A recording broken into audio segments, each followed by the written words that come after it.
Did you know that you don't have to be married to the person you buy a home with?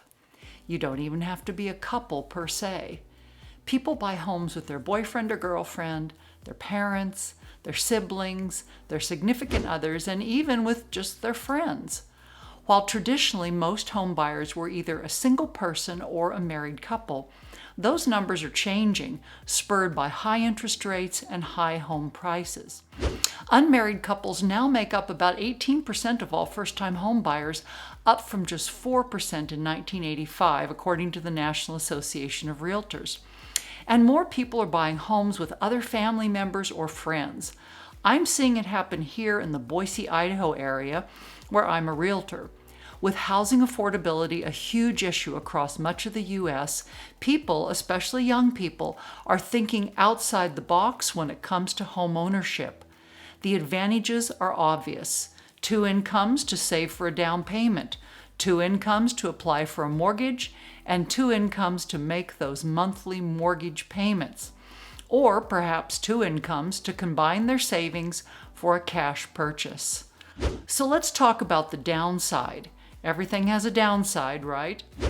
While it's not unusual for people to rent a home or apartment with a friend or unmarried partner, buying a home together is a much different kind of commitment. There's far more money at stake, for one thing, and the commitment is for a much longer period of time, like 30 years. Now, I do realize that few people actually live in the same home for 30 years nowadays, so that 30-year mortgage is rarely paid off, but still, buying a home is a long-term commitment because of the time, money, and effort involved in a home purchase. And don't forget the damage that can be done to your credit rating if your partnership falls apart and one or the other partner walks away from their mortgage payments. This is a big risk. The problem is there are often no legal protections to fall back on if one person decides to move out, leaving the other person saddled with the entire mortgage. If that happens, it often means having to sell the home. If a married couple wants to leave a marriage, they have to go through a divorce process, and each person has financial responsibility for the mortgage and other expenses.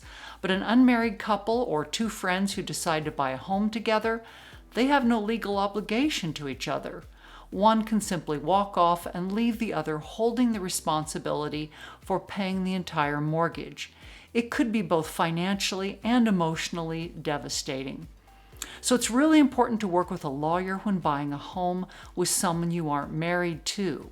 The lawyer can make sure that both parties have legal protection and a clear right to ownership. You'll need to work with your lawyer to lay out the ground rules if one person dies, for example, or gets married to someone else, or otherwise wants to leave the relationship. Will one person be contributing more to the mortgage payments than the other, or will each contribute equally? The answer may make a difference in how the property is titled. Don't leave this to chance.